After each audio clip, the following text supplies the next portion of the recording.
Alright, so last time we left off, we got all these rooms loading correctly, the collision loading properly for them, and basically just the indexing into this like 2D space of rooms that we've created. My next task I want to do is going to involve maybe some more complicated stuff. So I'm going to try to go in small incremental chunks. The first thing I want to try to have happen is I want to be able to put doors over these spaces here. All these loading zones are just freely open for the player to just walk in and out of. If we're going to make this sort of like in the style of an actual game, you would really want to have more barriers on these loading zones and maybe have the player perform some task or complete some puzzle before he was gained access into those doors. So let me open up my graphics here. I should have had this open already. Graphics palettes. So there is a graphic I've created. It's this little keyway. It's like a little brass panel with a keyhole in it. And this is going to be what we're going to put over our doors. And eventually we're going to have to think about when these doors are present, the collision is such that the player can't go through it. But maybe there's like a key system where he hits a loading zone and he also has the key, opens the door, and then the collision moves away for him to then go into the other loading zones that actually change the rooms. But there's some other stuff that we have to talk about in the next episode to make all that stuff work. So let's just focus on drawing this tile on all four of these spaces. So we just want to figure out where those live currently. Oh, another thing to note while I have the graphics up is these are going to be actual sprites. So we technically only need 2 tiles. So this top left tile is going to be the top left corner of that graphic. And then when you mirror it horizontally, that makes up the other half of it because it's a symmetrical graphic. Same thing with the bottom one. That is just the lower part of that keyhole graphic. And again, it gets mirrored symmetrically. So I've created a blank text document.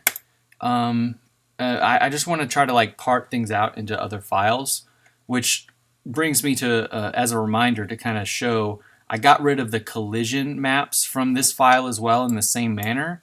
I basically just created a whole other file to stick these into so they're not in the way, just because they're huge blocks of binary data. I just want to kind of get it out of the way and declutter this area. So we're going to do the same thing with adding this this other file for the sprites and where they all live.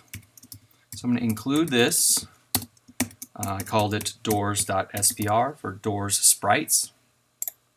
So we're going to have a top door, a bottom door,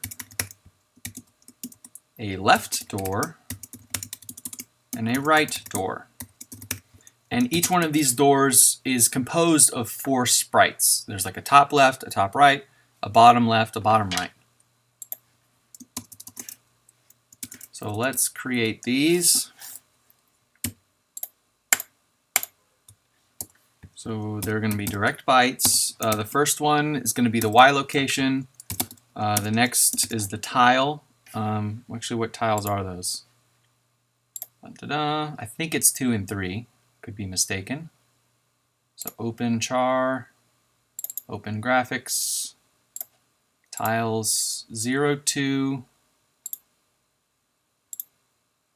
Yeah, 0, 2, and 0, 3. So we'll just put that to 2 for now. The attributes, and then the X location. And then copy all this. And this is the same for all 4 of these. Just kind of a recap, the byte order of all this stuff is going to be the Y location, the tile used, the attributes, and then the X location. And again, the attributes are 8 bits, and each byte has its own function. So in the attributes, you have the flip vertical bit, the flip horizontal bit, the priority, which is in front of or behind the background.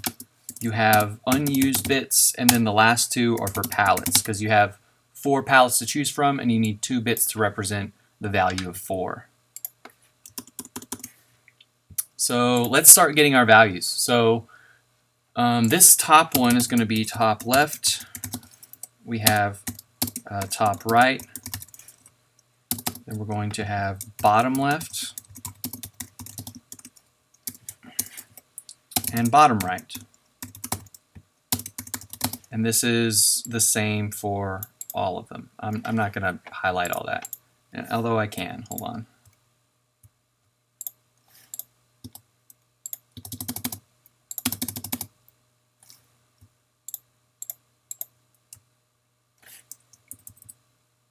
Just copy those.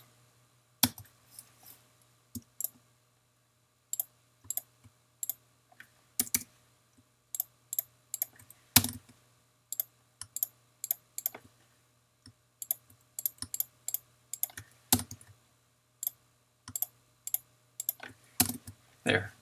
Okay, so this top left one is going to be tile 2, and then the top right is the same tile but mirrored, so that's also tile 2. And then these bottom ones are going to be tile 3. So we can just change all the bottom tiles to tile 3. Bam, bam, tile 3. Okay, now all the right tiles are going to be a flipped version of the left tile. So we need to flip horizontal. That's the second bit over. So let's target all of the right tiles. Put some cursors down. Right, right, right. And toggle that bit to on. So the gold color of the palette we're going to use, let me open Sprite palettes, is this palette number 1 here. So let's add a cursor to all of these and flip this last bit regarding the palettes to a 1.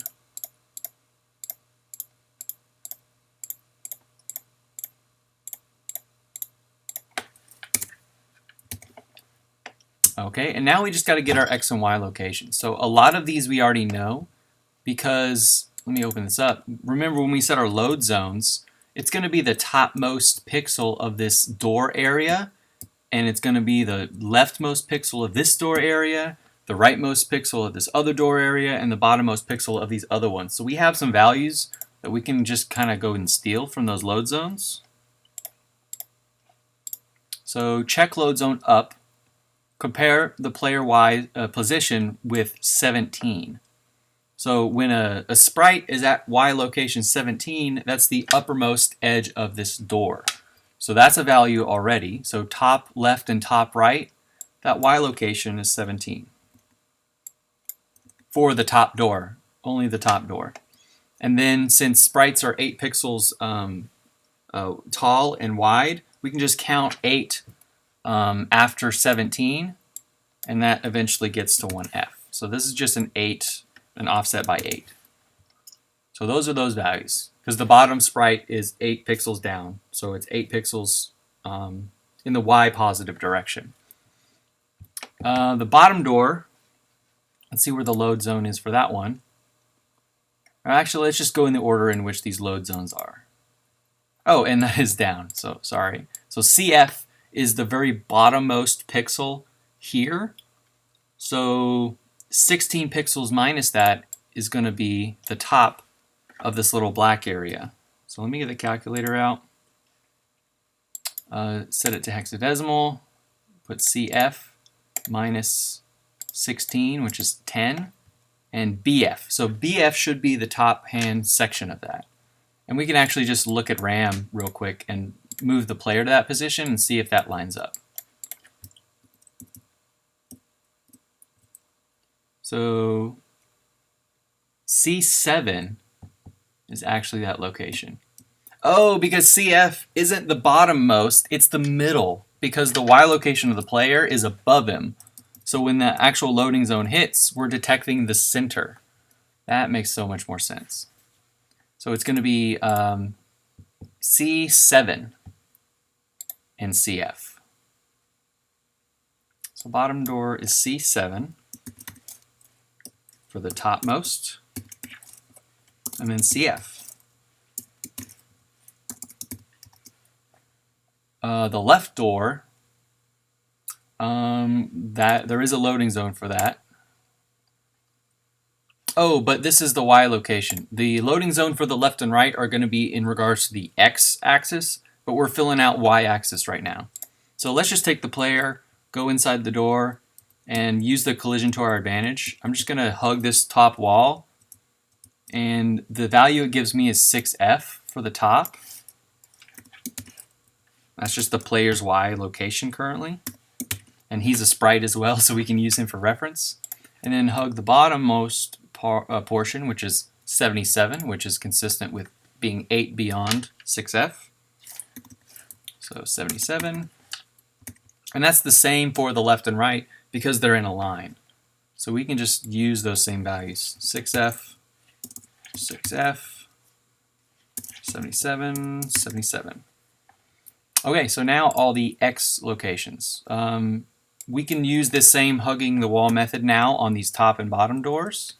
So top door, leftmost pixel is 78. So all the left ones change to 78.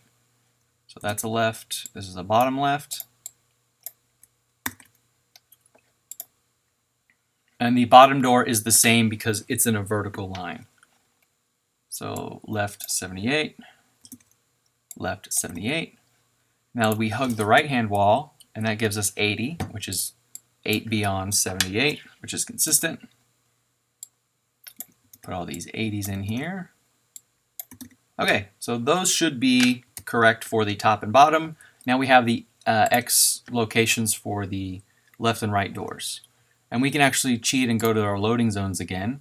So the left-hand side, I believe, was 10. Yeah, so check loading zone left. The leftmost portion is 10. So left door, top left 10. Bottom left 10. And then 8 beyond that would be 18. 18. And now this other one will grab the value. And that's E8. And again, that's the center of it. That's when the right-hand side of the sprite should be hitting the loading zone. So it's going to be E0 and E8. And I can actually just move my little sprite dude. Kind of hug this little seam here. And yeah, that's this value right here is kind of consistent with that being E0. Let's go with left hand E0, other E8.